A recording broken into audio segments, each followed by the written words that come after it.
Résumé de La route de la richesse de Benjamin Franklin. Introduction. Qui est Benjamin Franklin et pourquoi ce livre est-il encore actuel? Au panthéon des figures emblématiques de l'histoire universelle, peu d'individus incarnent avec autant de force la polymathie, l'ingéniosité et l'esprit pratique que Benjamin Franklin. Né au début du XVIIIe siècle, dans un environnement encore marqué par les contraintes coloniales, Franklin a traversé son siècle en laissant une empreinte indélébile sur presque tous les domaines qu'il a touchés. Sa vie, une véritable odyssée d'auto-amélioration et de service public, le positionne non seulement comme un acteur politique majeur dans la fondation d'une nation, mais aussi comme un penseur, un inventeur et un entrepreneur, dont les principes continuent de résonner à travers les âges. Sa renommée ne tient pas uniquement à ses accomplissements spectaculaires. L'invention du paratonnerre, les lunettes à double foyer, sa contribution au document fondateur d'une nouvelle entité politique, mais aussi à sa sagesse pragmatique, distillée dans des écrits accessibles et profondément instructifs. Benjamin Franklin est un cas d'étude fascinant de la méritocratie et de l'auto-apprentissage. Issu d'un milieu modeste, il a gravi les échelons de la société par la force de son intellect, de sa persévérance et de son application de principes rigoureux. Il a commencé comme apprenti imprimeur, une position humble, mais qui lui a donné un accès privilégié à la connaissance et une plateforme pour diffuser ses propres idées. Il est devenu un imprimeur prospère, puis un éditeur influent, avant de se lancer dans la politique, la diplomatie et la science. Ce parcours, jalonné d'expériences variées et de succès divers, a façonné une philosophie de vie où l'efficacité, l'intégrité et la recherche constante de l'amélioration personnelle et collective étaient les maîtres mots. Sa vie même est une démonstration pratique de ce qu'il a prêché. La réussite n'est pas le fruit du hasard ou de la naissance, mais la conséquence directe d'habitudes cultivées et de principes de conduite fermement établis. C'est dans ce cadre que s'inscrit son œuvre la plus célèbre en matière de conseils pratiques, La route de la richesse. Ce livre n'est pas un traité formel ou une dissertation philosophique complexe. Son origine est bien plus humble et plus astucieuse. La route de la richesse est en réalité une compilation et une distillation des maximes et des aphorismes que Benjamin Franklin avait écrits et publiés au fil des ans dans son très populaire Almanach du bon vieux Richard, pour Richard's Almanach. Pendant près de 25 ans, de 1732 à 1757, Franklin, sous le pseudonyme du bon vieux Richard, a publié cet almanach annuel qui, en plus des prévisions météorologiques, des calendriers et des faits divers, contenait une multitude de dictons sur la frugalité, la diligence, la prudence et la moralité. Ces proverbes étaient souvent des adaptations de sagesse populaire ou des créations originales de Franklin, toutes conçues pour inculquer des valeurs qui, selon lui, étaient essentielles à la prospérité et au bien-être. Le succès de l'almanach était phénoménal, atteignant un public vaste et varié. Conscient de l'impact de ces aphorismes sur ses lecteurs, Benjamin Franklin a eu l'idée géniale de les rassembler et de les structurer dans un discours unique, prononcé par un personnage fictif, le père Abraham, lors d'une vente aux enchères. Ce récit cadre confère à l'ensemble une dimension narrative et pédagogique, faisant du livre non pas une simple liste de préceptes, mais un véritable guide de vie. L'objectif avoué de Benjamin Franklin était de dispenser des conseils pratiques et accessibles sur la manière de gérer ses finances, son temps et sa vie, pour atteindre non seulement la richesse matérielle, mais aussi une forme d'épanouissement personnel et de respectabilité sociale. Il ne s'agissait pas d'une recherche effrénée de l'opulence, mais de la construction d'une base solide pour une vie stable, productive et vertueuse. La richesse était perçue comme la conséquence naturelle d'une application rigoureuse de principes de sagesse et de discipline. La thèse centrale de La route de la richesse est d'une clarté lumineuse. La richesse, le succès et le bonheur ne sont pas des dons du ciel ou des fruits du hasard, mais le résultat direct et prévisible de l'application constante de quelques vertus fondamentales. Ces vertus, érigées en piliers de la prospérité, sont la diligence, la frugalité, la prudence et l'intégrité morale. Pour Franklin, chaque heure gaspillée, chaque sou dépensé inutilement, chaque décision imprudente éloigne l'individu du chemin de la prospérité. Inversement, chaque effort diligent, chaque économie réalisée, chaque choix réfléchi et chaque acte honnête le rapproche de la sécurité financière et de l'estime de soi. Le livre insiste sur l'idée que le contrôle de soi et la discipline sont les véritables clés de la liberté, car ils permettent à l'individu de ne pas être esclave de ses désirs ou des circonstances. La richesse n'est donc pas une fin en soi, mais la conséquence d'une discipline de vie holistique qui intègre la gestion du temps, des ressources et de la moralité personnelle. L'objectif de ce résumé est de décomposer et de synthétiser les maximes intemporelles de Benjamin Franklin sur la gestion de soi et des ressources, telles qu'elles sont présentées dans La route de la richesse. Nous allons explorer comment Franklin lie intrinsèquement la prospérité matérielle à la cultivation de vertus personnelles et à une approche méthodique de la vie. Il ne s'agit pas d'une liste de trucs et astuces pour devenir riche rapidement, mais d'une philosophie de vie qui met l'accent sur la création de valeur, la responsabilité individuelle et la sagesse dans la gestion de ses affaires. Le résumé cherchera à extraire la quintessence des conseils de Franklin, en montrant comment ils s'appliquent à des dimensions variées de l'existence, au-delà de la seule sphère financière.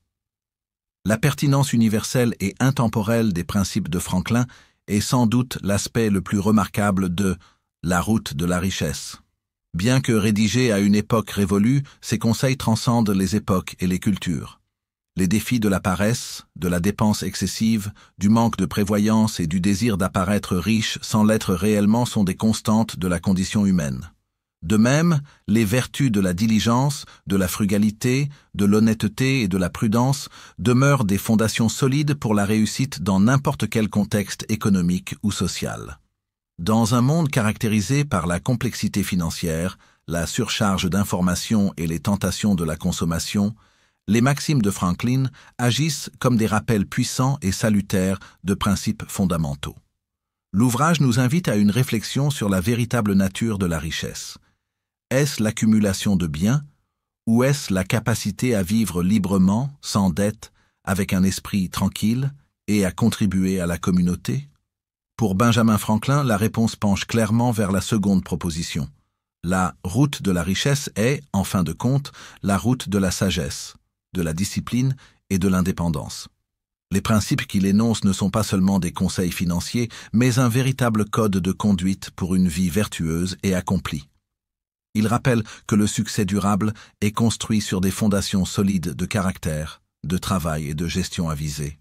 Lire La route de la richesse aujourd'hui, c'est se connecter à une sagesse ancestrale qui, malgré les évolutions technologiques et sociales, offre des balises inébranlables pour quiconque aspire à une vie de substance et de liberté. Chapitre 1. La vision de la richesse. Pas seulement l'argent, mais la discipline de vie. Dans La route de la richesse, Benjamin Franklin transcende la simple quête d'accumulation matérielle pour proposer une conception de la richesse qui s'inscrit dans une philosophie de vie globale.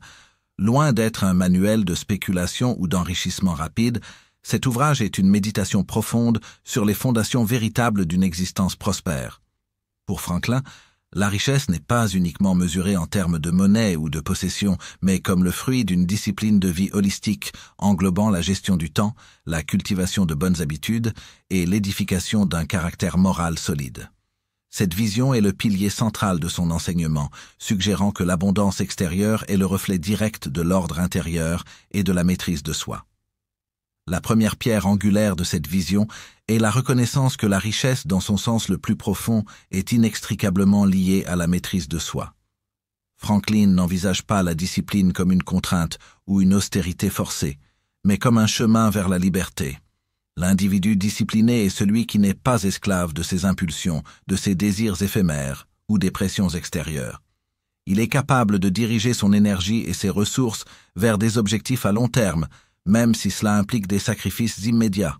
Cette maîtrise s'applique à toutes les facettes de l'existence, la gestion de son temps, l'organisation de ses affaires, la régulation de ses appétits et le contrôle de ses paroles et de ses actions.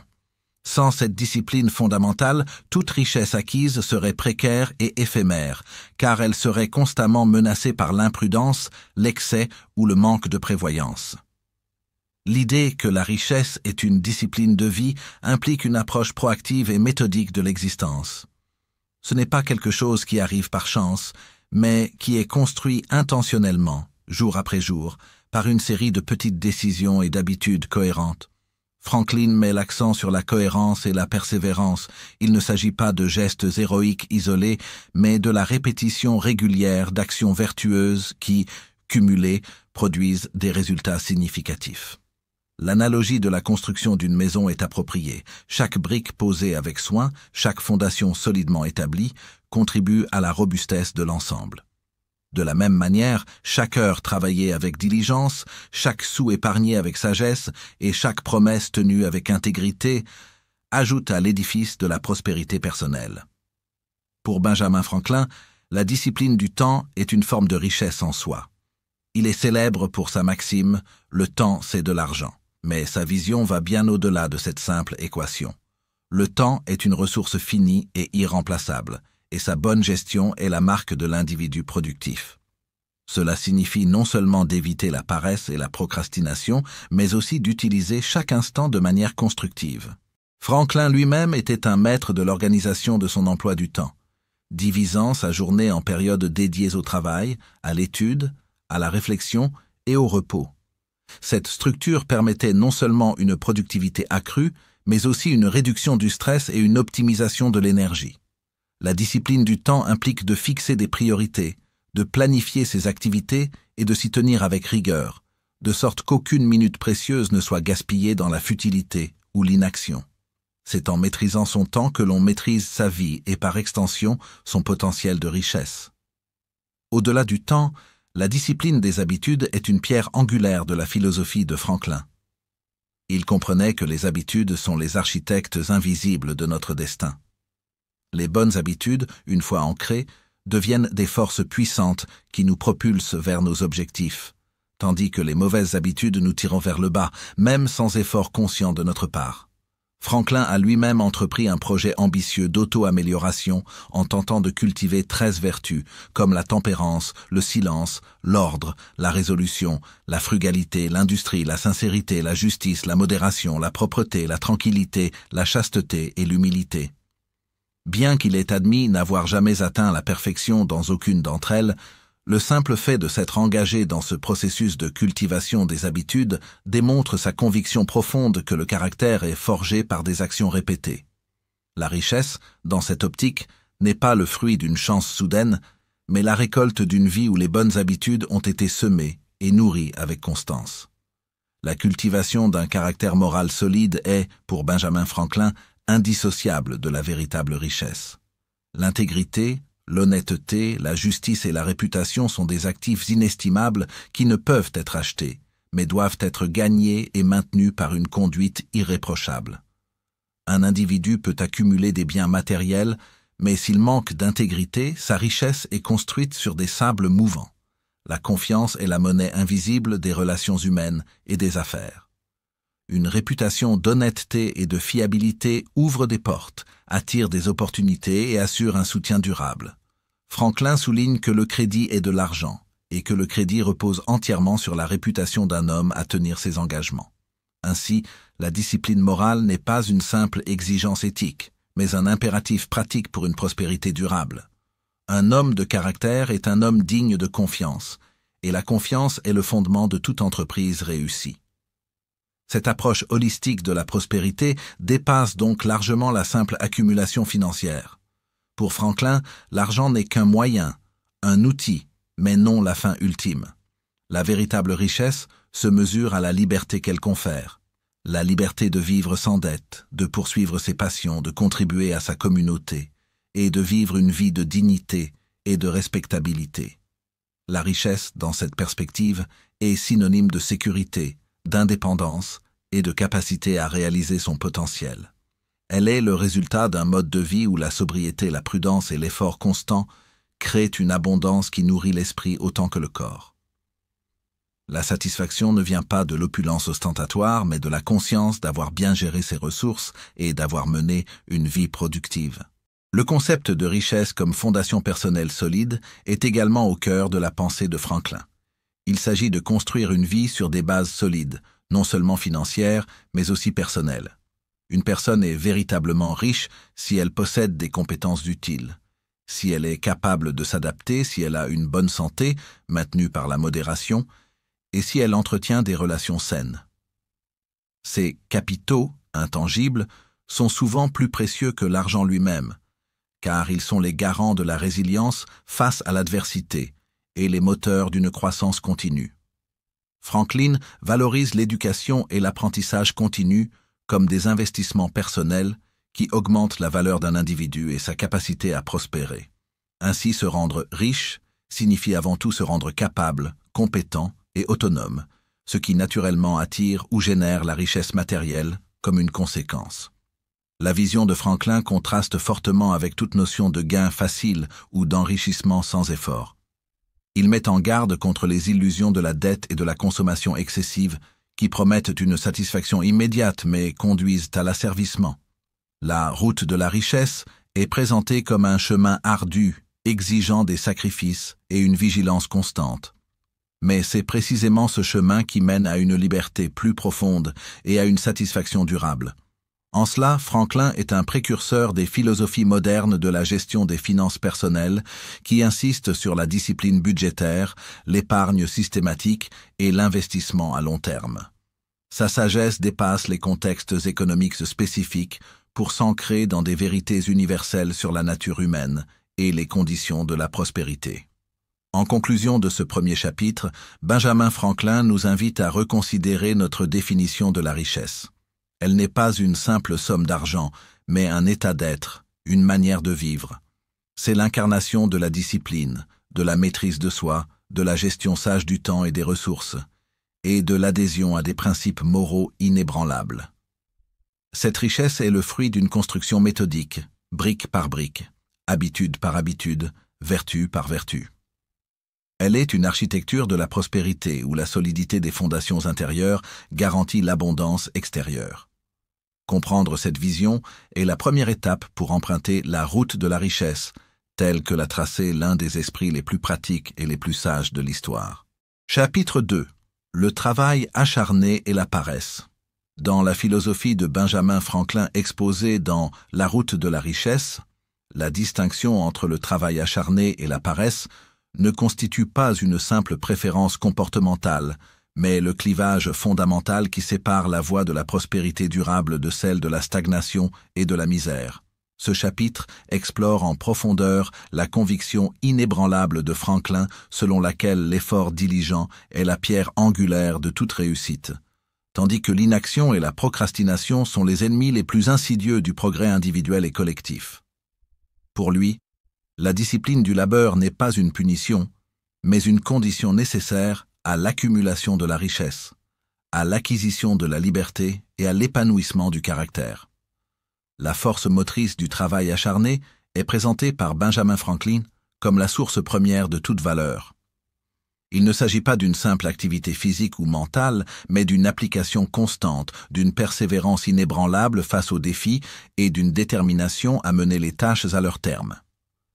Franklin met l'accent sur la dignité du travail et sur le fait que la richesse ne se crée pas ex nihilo, mais par la transformation des ressources et des opportunités grâce à l'effort humain. Chaque heure dédiée à une tâche productive, chaque goutte de sueur versée dans la poursuite d'un objectif, est perçue comme un investissement qui portera inévitablement ses fruits.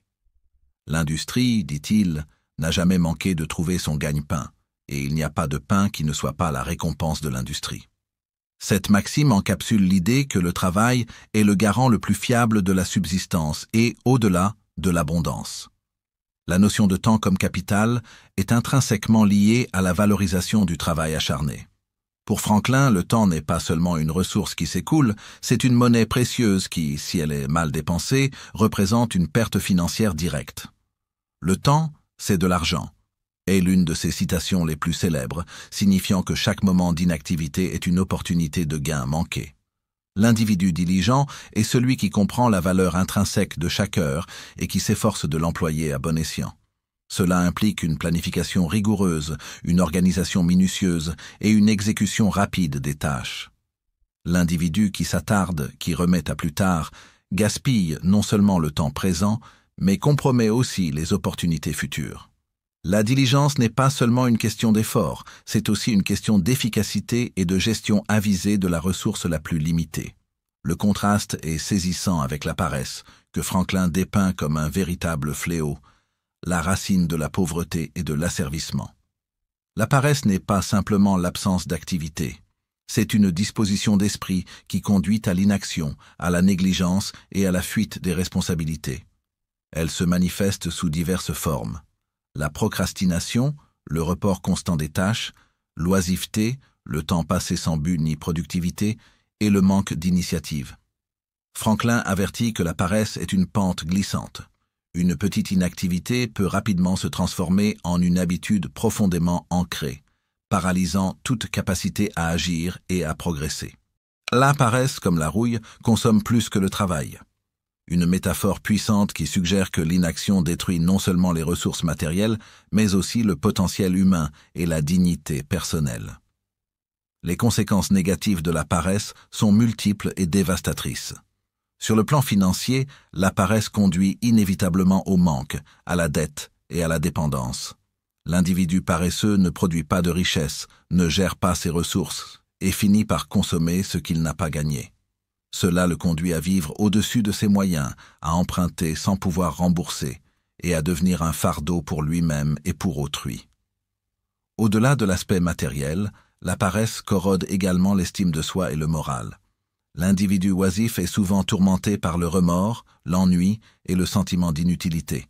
Il perd le respect de lui-même et des autres. La paresse est ainsi une forme de délitement intérieur qui précède souvent la ruine extérieure. La procrastination est une manifestation particulièrement insidieuse de la paresse que Franklin dénonce avec vigueur. C'est l'art de remettre à demain ce qui devrait être fait aujourd'hui. Elle est souvent alimentée par la peur de l'échec, le manque de motivation ou une fausse perception du temps disponible. Franklin met en garde contre cette habitude destructrice car elle ne fait qu'accumuler les problèmes et accroître la difficulté des tâches. N'attendez jamais de demain ce que vous pouvez faire aujourd'hui.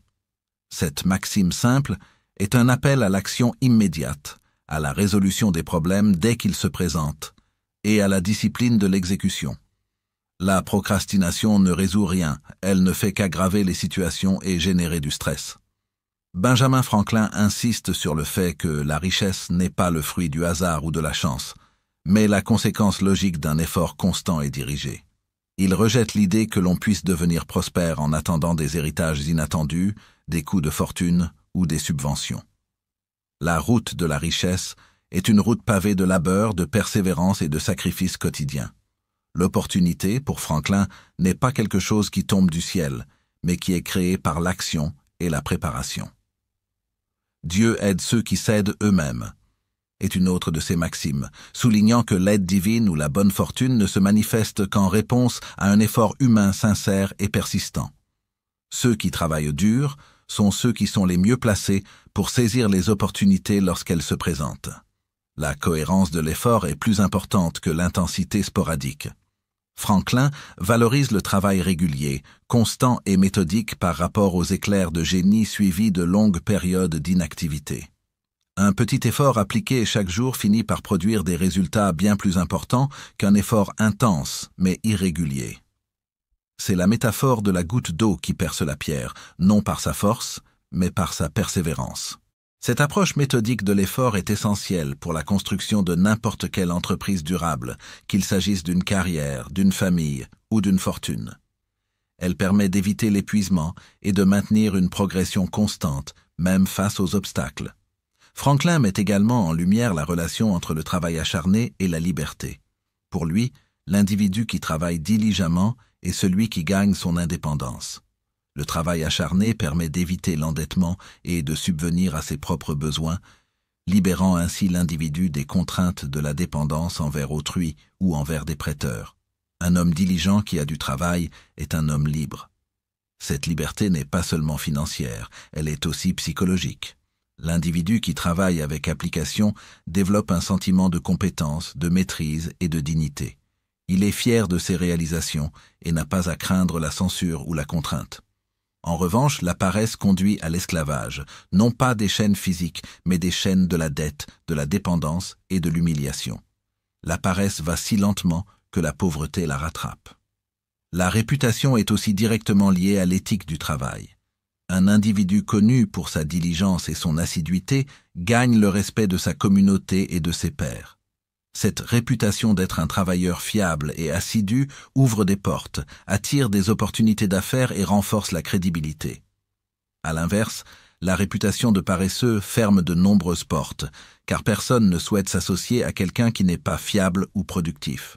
Le crédit, essentiel à l'entreprise, est accordé à ceux qui démontrent leur capacité à travailler et à honorer leurs engagements. Si vous n'êtes pas à votre travail n'est pas à vous, signifiant que la possession matérielle ou professionnelle est liée à la présence active et diligente. En outre, Benjamin Franklin suggère que le travail acharné ne bénéficie pas seulement à l'individu, mais contribue également au bien-être collectif de la société. Une société composée d'individus diligents est une société prospère, productive et innovante. Chacun contribuant à la création de valeur, l'ensemble en est enrichi. La paresse, en revanche, est un fardeau pour la société, car elle génère de la dépendance et réduit la production globale de richesses.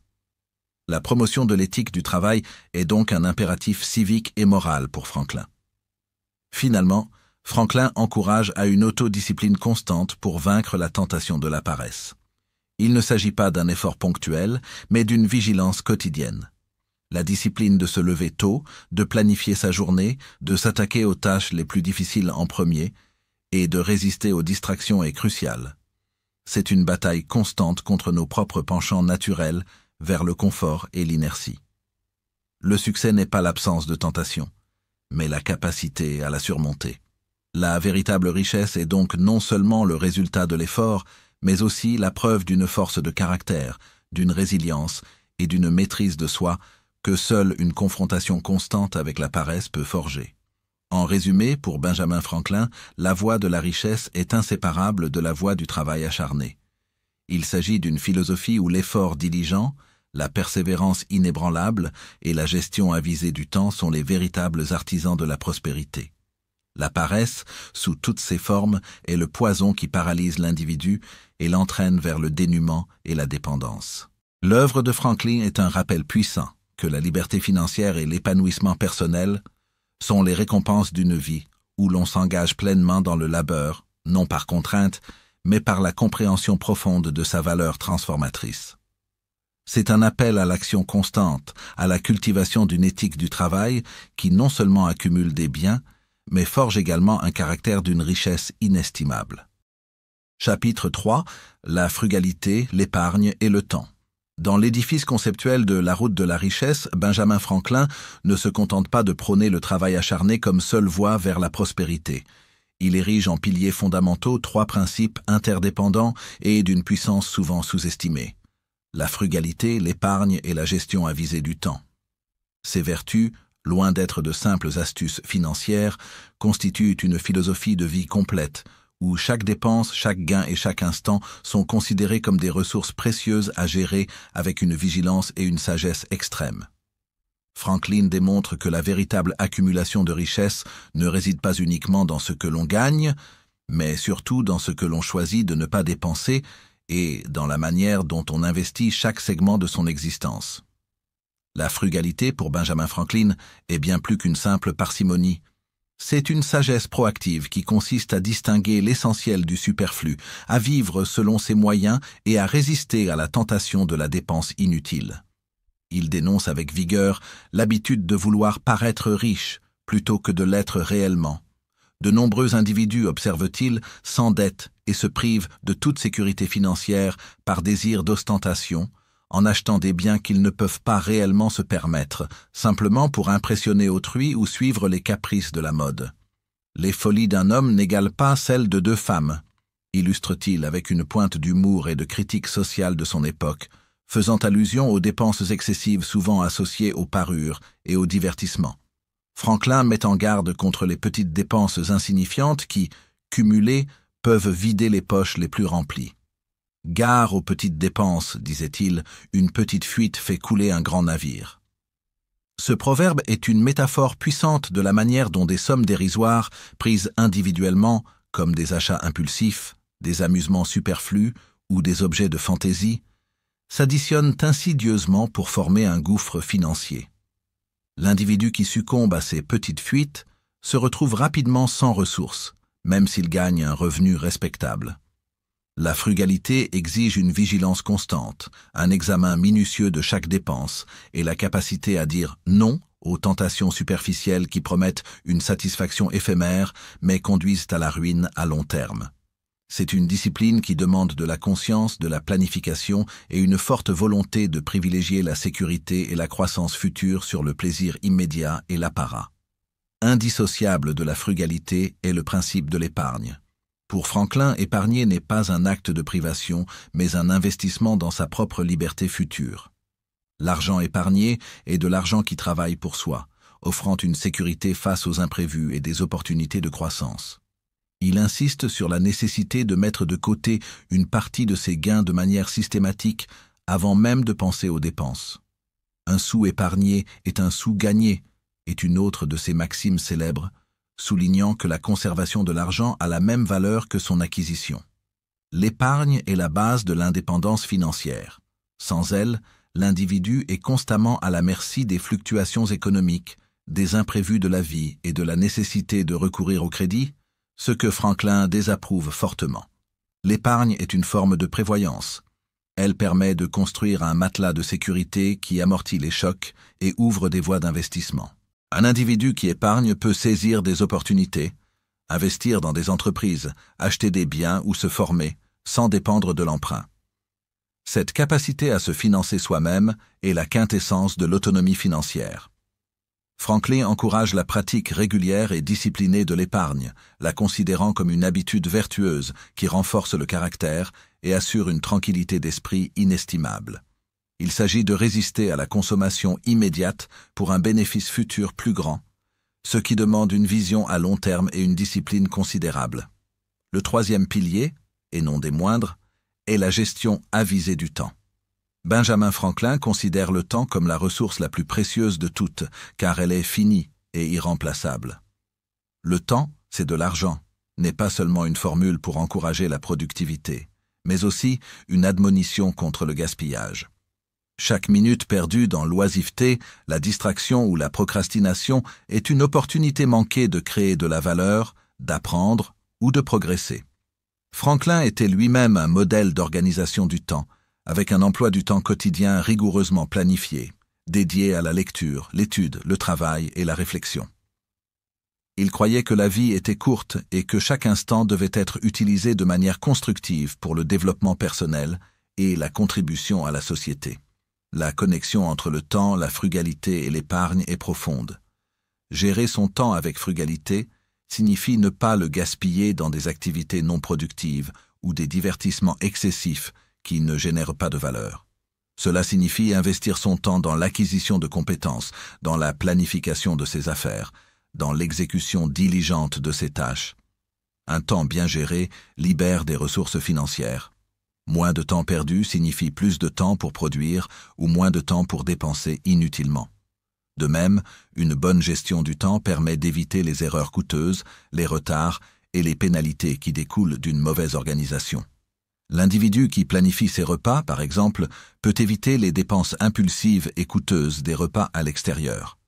Celui qui prend le temps de réparer ses biens plutôt que de les jeter fait preuve de frugalité et d'épargne. Franklin dénonce avec force le gaspillage sous toutes ses formes, qu'il soit d'argent, de temps ou de ressources. Il voit le gaspillage comme une fuite constante qui affaiblit l'individu et l'empêche de construire une base solide. Le gaspillage n'est pas seulement l'achat de choses inutiles, mais aussi la négligence de ses biens qui s'usent prématurément, le manque d'entretien, la consommation excessive d'énergie ou de matières premières. C'est une attitude de désinvolture face aux ressources qui, à la longue, mène à la pauvreté. La frugalité, au contraire, est une philosophie de la conservation et de la valorisation, où chaque ressource est utilisée de manière optimale. La condamnation de l'endettement est un corollaire direct de ces principes. Franklin considère la dette comme une forme d'esclavage, une chaîne qui lie l'individu et l'empêche d'exercer sa pleine liberté. Il met en garde contre les tentations du crédit facile, des achats à tempérament et des emprunts pour des dépenses non essentielles. Un homme ne devrait jamais dépenser plus qu'il ne gagne, est une règle d'or qu'il martèle. Les intérêts de la dette, même minimes, sont perçus comme des impôts supplémentaires payés à la paresse ou à l'imprudence. La dette consume l'épargne, entrave la capacité d'investir et génère un stress constant. L'individu endetté n'est pas libre, il est au service de ses créanciers et de ses désirs passés. La route de la richesse est une route sans dette, pavée par l'épargne et la prudence. Franklin souligne l'importance d'une réflexion constante sur ses habitudes de consommation. Il ne s'agit pas de vivre dans l'indigence, mais de faire des choix conscients et délibérés concernant la manière dont l'argent est dépensé. Il encourage à se poser la question de la réelle valeur d'un achat et de son utilité à long terme. Est-ce un besoin ou un simple désir? Contribue-t-il à la véritable richesse ou à une illusion de prospérité? Cette auto-évaluation constante est la marque d'un esprit frugal et discipliné. La discipline de la frugalité a des implications au-delà de la seule sphère financière. Elle développe le caractère, renforce la volonté et cultive la gratitude pour ce que l'on possède. Une personne frugale apprend à valoriser les choses simples, à éviter le gaspillage et à apprécier la valeur de l'effort. Cela contribue à une vie plus équilibrée et moins dépendante des fluctuations matérielles. La frugalité n'est pas une misère, mais une sagesse qui permet de vivre bien avec moins et de s'enrichir progressivement avec ce que l'on gagne. En fin de compte, pour Benjamin Franklin, la frugalité, l'épargne et la bonne gestion du temps sont les compagnons inséparables du travail acharné sur la route de la richesse. L'argent gagné par l'effort doit être conservé par la frugalité et mis à profit par l'épargne. Le temps, ressource non renouvelable, doit être investi avec la même diligence que l'argent. Ces trois principes, lorsqu'ils sont appliqués avec constance et discernement, créent un cercle vertueux. Le travail produit des gains, la frugalité prévient les pertes, l'épargne accumule du capital et le temps bien géré maximise les opportunités. Ils sont les architectes silencieux d'une fortune durable, non seulement financière, mais aussi dans le sens large d'une vie bien vécue, libre des contraintes matérielles et riche en opportunités. C'est un appel à la conscience, à la responsabilité personnelle et à la discipline quotidienne, des qualités qui, selon Franklin, sont les véritables garantes de la prospérité et de l'indépendance. Chapitre 4. L'autonomie et la responsabilité personnelle. Les piliers de la liberté véritable. Au cœur de la philosophie de Benjamin Franklin, telle qu'elle est exposée dans La route de la richesse, réside une conviction inébranlable en la force de l'autonomie et de la responsabilité personnelle. Pour Franklin, l'individu est le principal architecte de sa propre destinée, et la prospérité véritable est intrinsèquement liée à la capacité de se prendre en charge, de faire face aux défis par ses propres moyens et de refuser toute forme de dépendance. Ce chapitre explore cette pierre angulaire de sa pensée, démontrant comment la liberté et la richesse sont le fruit d'une détermination farouche à être maître de soi et de ses circonstances, plutôt que d'attendre l'aide ou le salut de facteurs extérieurs. La responsabilité personnelle est présentée comme la première des vertus et le point de départ de toute progression. Franklin rejette catégoriquement l'idée que le destin d'un individu soit principalement déterminé par la chance, la naissance ou des forces échappant à son contrôle. Au contraire, il affirme que la pauvreté et l'échec sont souvent le résultat direct de choix individuels. La paresse, l'imprévoyance, la dissipation et le manque de discipline. Cette perspective, exigeante mais profondément émancipatrice, place le pouvoir de transformation entre les mains de chaque personne. Elle implique de prendre pleine possession de ses actions, de leurs conséquences et de leur impact sur sa propre vie. Loin d'être un fardeau, cette responsabilité est une opportunité de construire son propre avenir. Ceux qui vivent d'espoir mourront de faim est une de ces maximes cinglantes, soulignant la futilité de l'attente passive et la nécessité de l'action individuelle. Le concept d'autonomie est une extension naturelle de cette responsabilité. Pour Benjamin Franklin, être autonome signifie être indépendant, capable de subvenir à ses besoins par son propre travail et de ne pas être contraint par les dettes ou la nécessité de dépendre de la bienveillance d'autrui. Cette indépendance n'est pas seulement financière, elle est aussi intellectuelle et morale. L'individu autonome est celui qui pense par lui-même, qui prend ses propres décisions et qui assume les conséquences de ses choix, sans chercher à blâmer les circonstances ou les autres. C'est le contraire de la passivité, de la victimisation et de la complaisance. L'autonomie est la liberté de manœuvrer sa vie selon ses propres principes et objectifs, sans être entravé par la contrainte économique ou la pression sociale. Franklin rejette fermement la dépendance sous toutes ses formes, qu'elle soit envers la charité, les aides gouvernementales, la famille ou même l'attente d'un héritage. Il voit la dépendance comme une forme d'asservissement qui corrompt le caractère et étouffe l'initiative. Celui qui s'habitue à vivre des largesses d'autrui perd sa dignité et sa capacité à produire. La charité, bien qu'elle puisse soulager un besoin immédiat, risque de perpétuer un cycle de dépendance si elle n'est pas accompagnée d'un effort résolu vers l'autonomie. Franklin ne dénigre pas l'entraide communautaire, mais il insiste sur le fait que la première ligne de défense contre la pauvreté et la détresse est l'effort individuel. Ne vous fiez pas à l'aide des autres. Ce que vous devez faire vous-même, ne le confiez pas aux autres, est un conseil pragmatique qui résonne avec son éthique de l'autosuffisance. Il valorise la capacité de se chausser de ses propres mains, de créer sa propre fortune par le labeur et l'ingéniosité. L'importance du développement des compétences personnelles et de l'autosuffisance est un thème récurrent. Franklin, lui-même un autodidacte et un inventeur prolifique, était convaincu que l'investissement en soi-même est le plus rentable. Acquérir des compétences utiles, se former continuellement et perfectionner son métier sont des moyens de garantir sa valeur sur le marché et sa capacité à s'adapter aux changements. L'individu qui possède des compétences recherchées est moins vulnérable aux aléas économiques et plus à même de créer ses propres opportunités. Cette autosuffisance ne signifie pas l'isolement, mais la capacité de fonctionner et de prospérer sans être constamment tributaire de l'aide extérieure.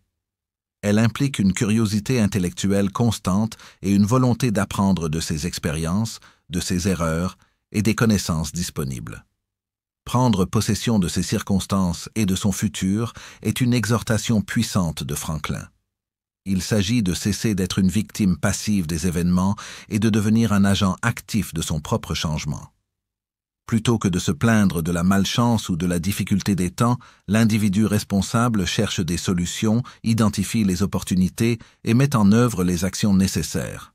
Cela requiert une vision à long terme, une capacité à planifier et une détermination à persévérer malgré les obstacles. Franklin défend l'idée que chaque individu a le pouvoir de transformer sa situation par ses propres efforts. La paresse va si lentement que la pauvreté la rattrape, met en lumière que le manque de progrès n'est pas dû à un manque de ressources, mais à un manque d'initiative et d'action. Le futur n'est pas une destination prédestinée, mais un résultat construit par les choix et les actions du présent. Le lien indissociable entre autonomie, liberté et richesse véritable est le couronnement de cette philosophie. Pour Franklin, la liberté ultime n'est pas seulement politique ou sociale, mais avant tout personnelle et financière. Être libre, c'est être capable de vivre sans les contraintes de la dette, de ne pas être forcé de travailler pour subvenir aux besoins les plus basiques et d'avoir le loisir de poursuivre des activités d'enrichissement personnel ou de service à la communauté. La richesse matérielle, lorsqu'elle est acquise par la diligence et la prudence, devient un outil de cette liberté. Elle permet d'échapper à l'esclavage de la nécessité et d'exercer un plus grand contrôle sur sa propre vie. La véritable richesse, en somme, est la liberté qui découle d'une vie de discipline, de responsabilité et d'indépendance. Franklin met en garde contre les illusions qui éloignent de cette autonomie. La première est la tentation du crédit et de l'endettement. Pour lui, l'argent emprunté, aussi tentant soit-il, est une chaîne invisible. Celui qui emprunte voyage avec un sac vide, et ce sac devient de plus en plus lourd avec les intérêts et la pression de rembourser. L'endettement prive l'individu de sa liberté de choix, le forçant à travailler non pas pour ses propres objectifs, mais pour satisfaire ses créanciers. Il insiste sur la règle d'or. Si vous voulez vous enrichir, pensez à économiser autant que vous gagnez. C'est en vivant en dessous de ses moyens et en épargnant qu'on se libère progressivement de la nécessité d'emprunter et qu'on construit les bases de l'autonomie financière. Une autre illusion est la dépendance aux spéculations ou aux coups de chance. Franklin, en homme pragmatique, rejette l'idée de l'enrichissement rapide, sans effort. Il valorise le travail constant et mesuré. La confiance en des gains faciles ou des héritages inattendus est une forme de paresse intellectuelle et conduit souvent à la ruine. La véritable route de la richesse est celle de l'effort soutenu, de l'investissement prudent et de la patience, non celle des jeux de hasard ou des risques inconsidérés. La fortune solide est bâtie pierre par la sueur et la persévérance, non par un coup de dé. La responsabilité personnelle s'étend également à la santé et au bien-être physique. Franklin, dans ses écrits et sa propre vie, a toujours valorisé la modération dans le manger et le boire, ainsi que l'exercice physique. Une bonne santé est une ressource précieuse qui permet de travailler avec énergie et de profiter des fruits de son labeur. Négliger sa santé, c'est compromettre sa capacité à être productif et autonome à long terme. La discipline dans les habitudes de vie est donc une autre facette de la responsabilité personnelle essentielle à la prospérité globale. Enfin, l'autonomie implique une forme de confiance en soi basée sur des compétences réelles et une expérience concrète. Franklin a toujours encouragé l'apprentissage continu et l'acquisition de savoir-faire. Un métier en vaut deux, disait-il, suggérant que les compétences pratiques sont une richesse en elles-mêmes, une garantie contre l'adversité. Cette confiance en ses propres capacités à résoudre les problèmes et à s'adapter est un pilier de l'autonomie. L'individu autonome est celui qui n'a pas peur de relever de nouveaux défis, car il sait qu'il possède les ressources internes et les compétences nécessaires pour les surmonter. En somme, le message de Benjamin Franklin dans La route de la richesse est un hymne puissant à l'autonomie et à la responsabilité personnelle. Il exhorte chaque individu à devenir le maître de son propre navire, à naviguer à travers la vie avec diligence, prudence et intégrité. Il rejette la passivité et la dépendance et encourage l'autosuffisance par le travail acharné, l'épargne et le développement continu des compétences. La liberté et la richesse véritable ne sont pas des cadeaux, mais des conquêtes, le fruit d'une vie où l'on prend pleine possession de ses choix et de ses actions. C'est un appel à l'action pour une vie de dignité et d'indépendance, construite sur les fondations inébranlables de la responsabilité individuelle. Cette philosophie, bien que simple dans son énoncé, est exigeante dans son application. Mais elle promet en retour une vie de substance et une véritable maîtrise de son destin. Chapitre 5. L'honnêteté, la réputation et la crédibilité. Les fondations invisibles de la richesse durable. Dans le sillage de la diligence, de la frugalité et de l'autonomie, Benjamin Franklin, dans La route de la richesse, pose un ensemble de principes dont la valeur est à ses yeux inestimable et irremplaçable. L'honnêteté, la réputation et la crédibilité. Ces qualités ne sont pas de simples compléments à une stratégie d'accumulation de richesses. Elles en sont les fondations invisibles, mais les plus solides. Franklin affirme avec force que sans intégrité morale, toute fortune matérielle est précaire, toute prospérité éphémère et toute influence illusoire. Ce chapitre explore la place centrale de la vertu dans la construction d'un succès durable, la manière dont une réputation immaculée est un capital plus précieux que l'argent, et comment la crédibilité agit comme une monnaie universelle dans les affaires et les relations humaines. L'honnêteté est le point de départ de toute relation de confiance et, par extension, de toute entreprise prospère. Pour Benjamin Franklin, l'honnêteté n'est pas seulement une absence de mensonge ou de tricherie. C'est une intégrité profonde et cohérente qui se manifeste dans toutes les paroles, toutes les transactions et toutes les interactions. C'est l'alignement entre ce que l'on dit, ce que l'on promet et ce que l'on fait. Franklin était convaincu que la vérité est la base la plus sûre sur laquelle construire. Un homme honnête est un homme dont la parole est une garantie, dont les engagements sont sacrés et dont les actions sont transparentes. La malhonnêteté, même dans les petites choses, est un poison lent qui ronge la confiance et détruit les fondations sur lesquelles repose toute collaboration ou transaction fructueuse. L'honnêteté est la meilleure des politiques, est une maxime qui, pour Franklin, n'était pas une simple formule morale, mais une vérité pragmatique d'une efficacité redoutable. Les conséquences de la malhonnêteté, même lorsqu'elles semblent offrir un gain immédiat, sont, selon Franklin, désastreuses à long terme.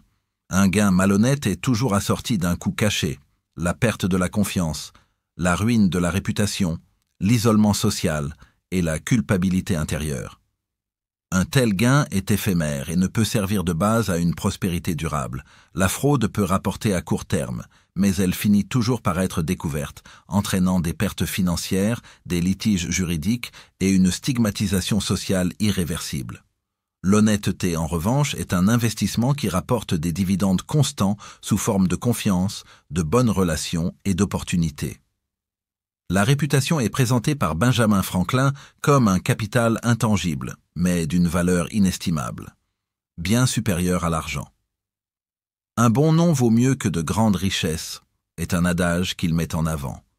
La réputation est l'ensemble des perceptions et des jugements que les autres ont d'un individu, basés sur son comportement passé et sa conduite.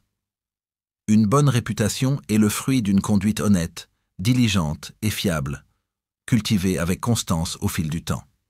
Elle est le reflet public de l'intégrité personnelle.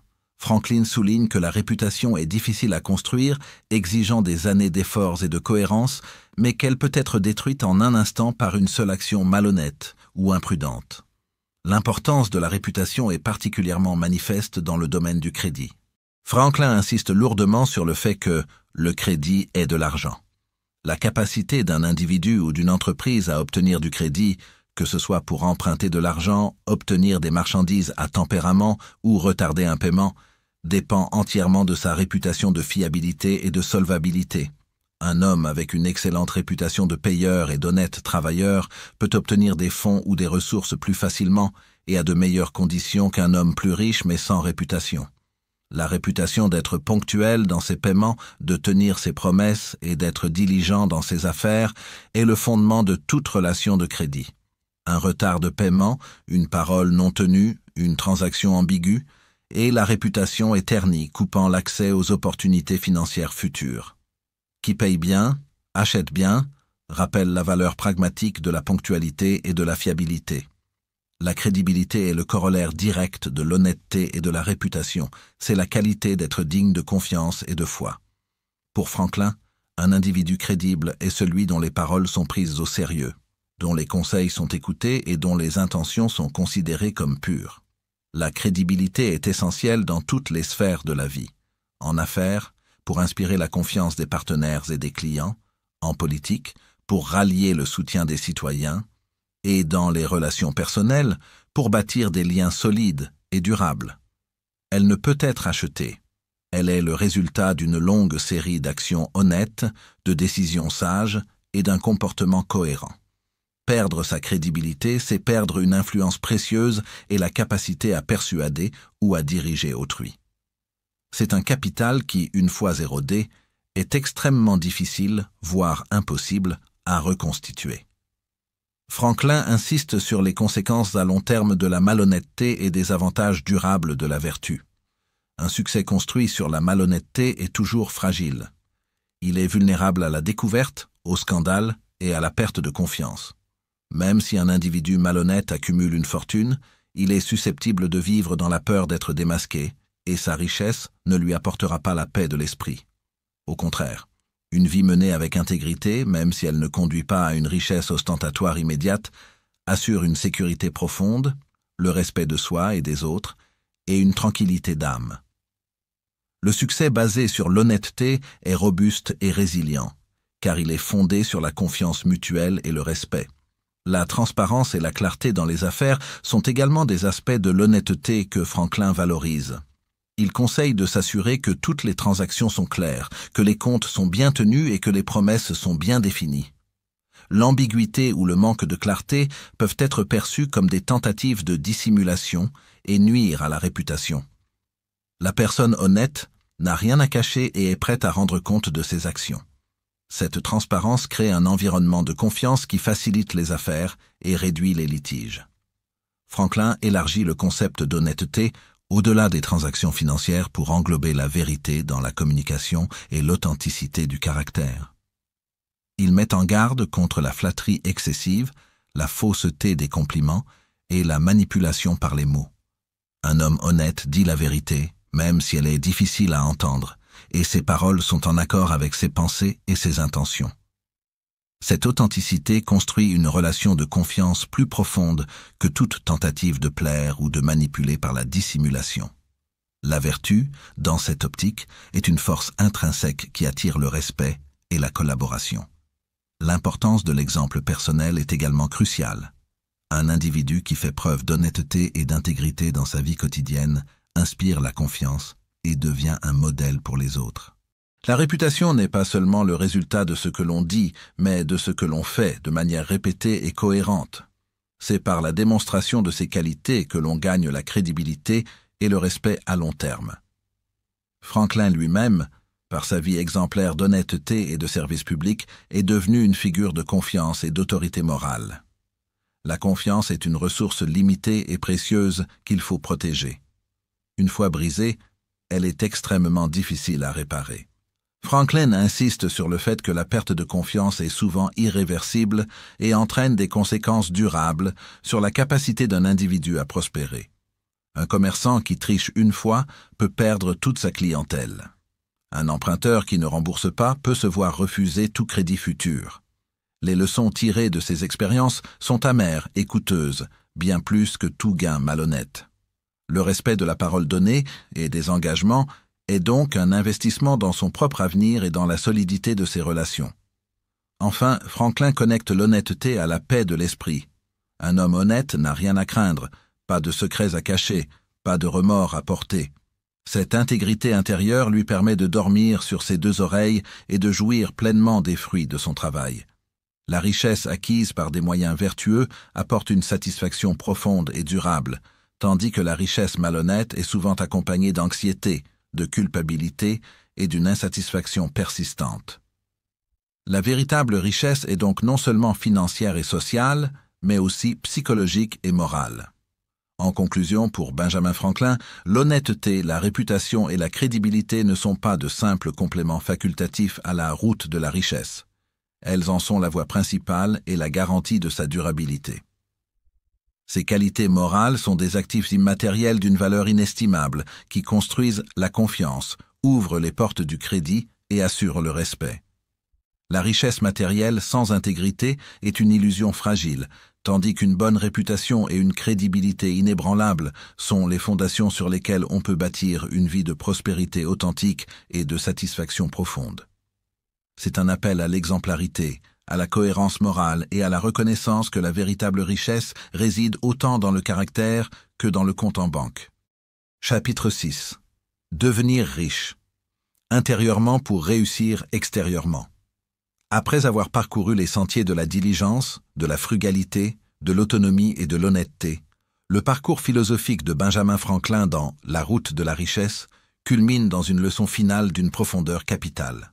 La véritable richesse, celle qui conduit à un succès durable et à une vie épanouie, est avant tout une richesse intérieure.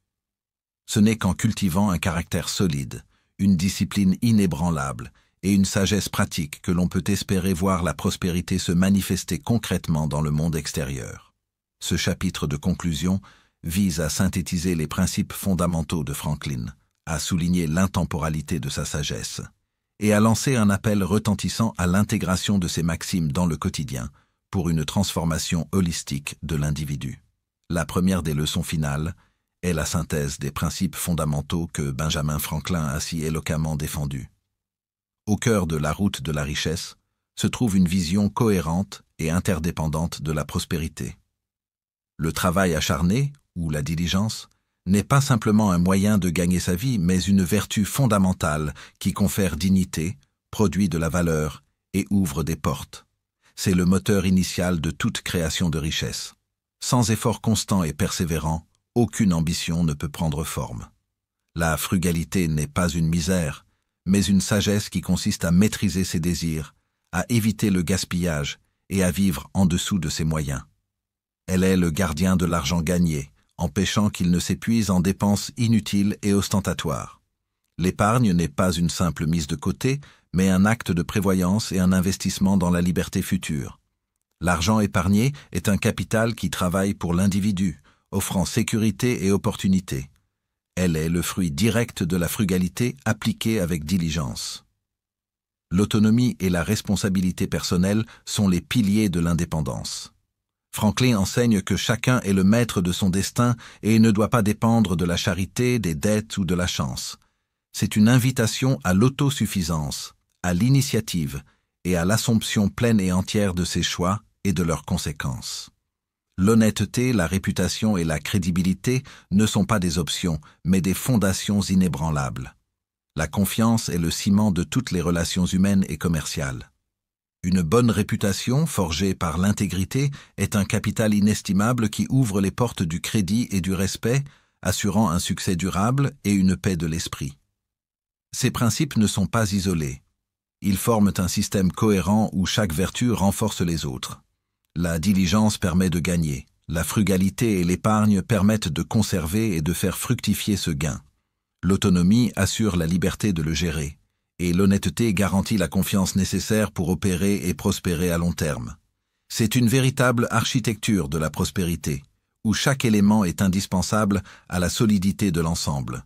La deuxième leçon, et peut-être la plus profonde, est l'idée que la véritable richesse intérieure, caractère, discipline, sagesse, est le fondement indispensable de tout succès extérieur. Pour Franklin, la prospérité matérielle n'est pas une fin en soi, mais la conséquence, le reflet d'un ordre et d'une richesse préexistant à l'intérieur de l'individu. On ne devient pas riche en étant d'abord riche en argent, mais en étant d'abord riche en qualité morale et en habitudes vertueuses. Le caractère est le terrain sur lequel la richesse peut germer et s'épanouir.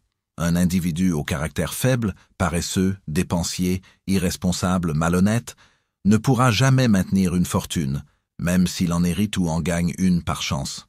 Ses défauts intérieurs le conduiront inévitablement à la dilapider ou à la perdre.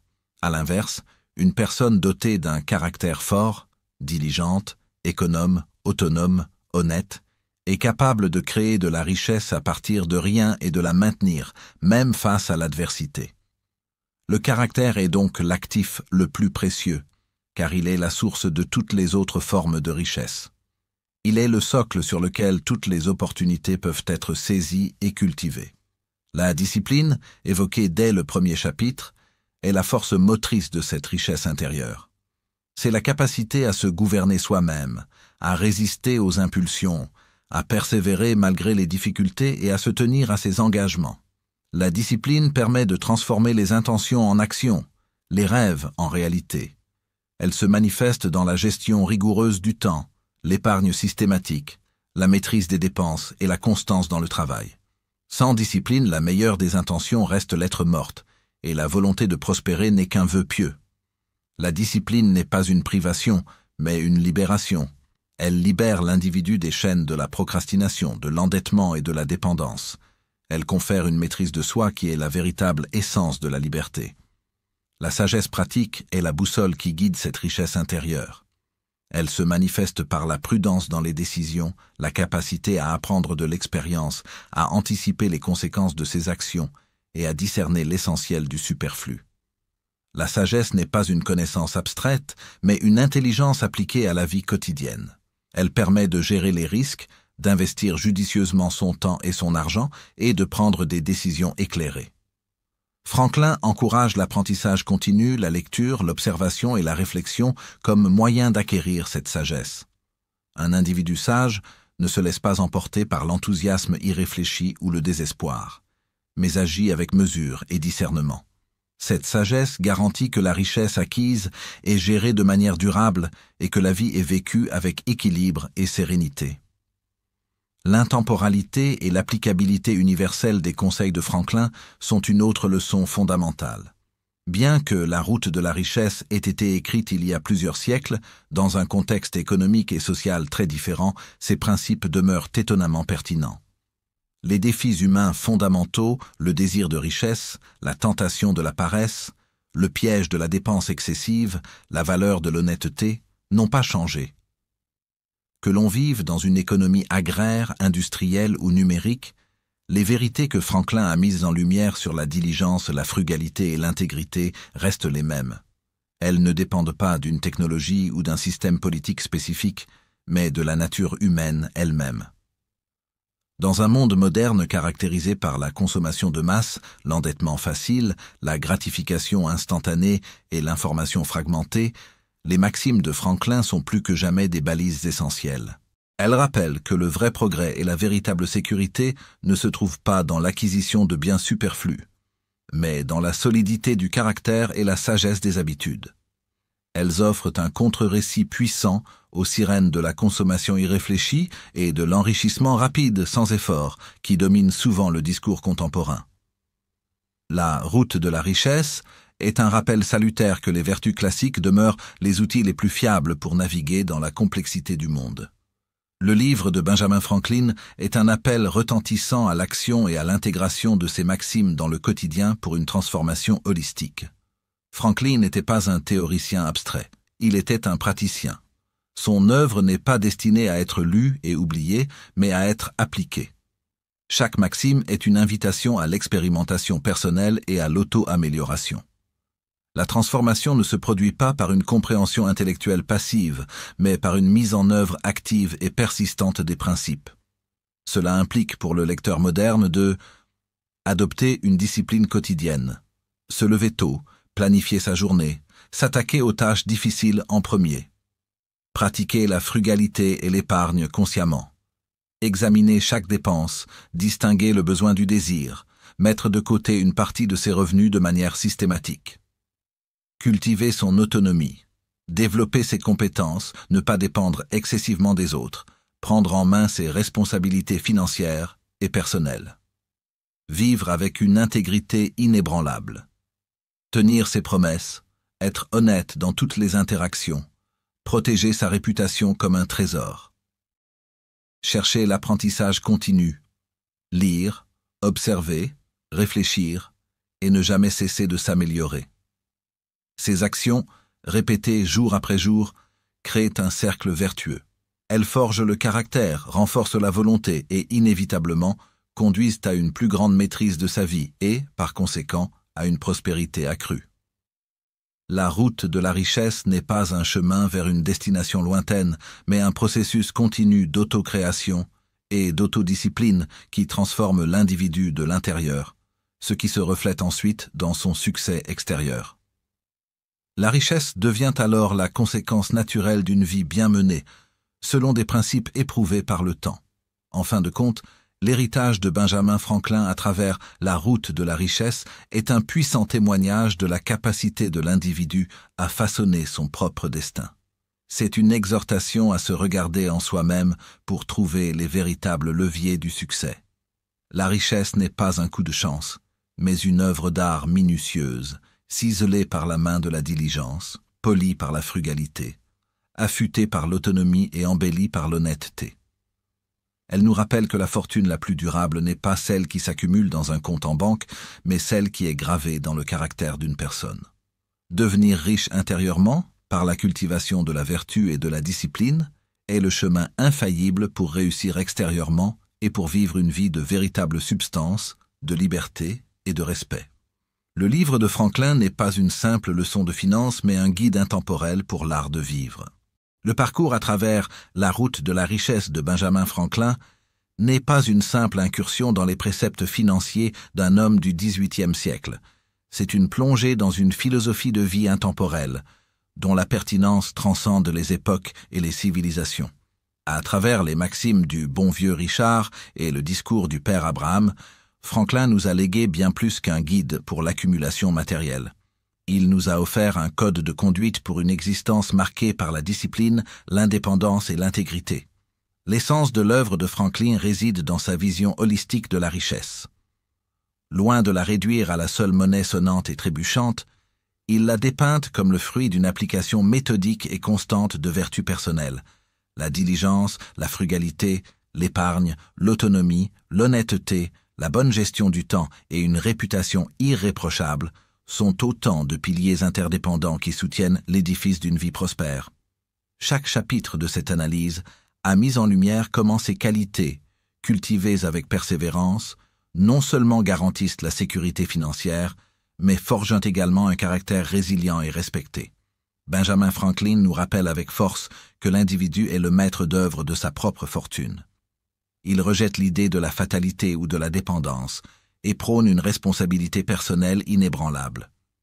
La paresse et la dissipation sont les véritables ennemis de la prospérité, tandis que le travail acharné et la prudence sont les garants de l'indépendance. Cette autonomie, fruit de l'effort et de la sagesse, est la clé de la liberté véritable, celle qui permet de vivre sans la contrainte des dettes et de consacrer son énergie à des objectifs plus élevés. La sagesse de Franklin trouve son apogée dans l'affirmation que la richesse extérieure est le reflet d'une richesse intérieure. C'est le caractère, forgé par la discipline et l'intégrité, qui constitue le capital le plus précieux. Un homme honnête, crédible et réputé jouit d'une forme de richesse morale qui surpasse toute fortune matérielle, car elle lui ouvre les portes de la confiance et du respect, essentiels à tout succès durable. L'intemporalité de « la route de la richesse » est son atout le plus remarquable.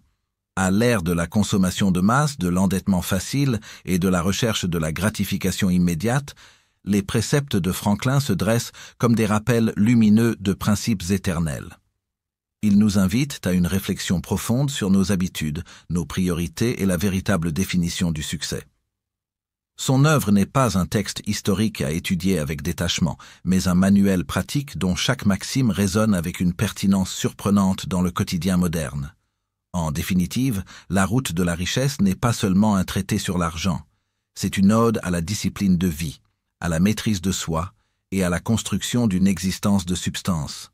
Benjamin Franklin nous exhorte à devenir les meilleurs artisans de notre propre destinée, non pas pour l'opulence vaine, mais pour la liberté, la dignité et la paix de l'esprit. Son legs est une invitation perpétuelle à cultiver les vertus qui, seules, peuvent garantir une prospérité authentique et une vie de véritable valeur.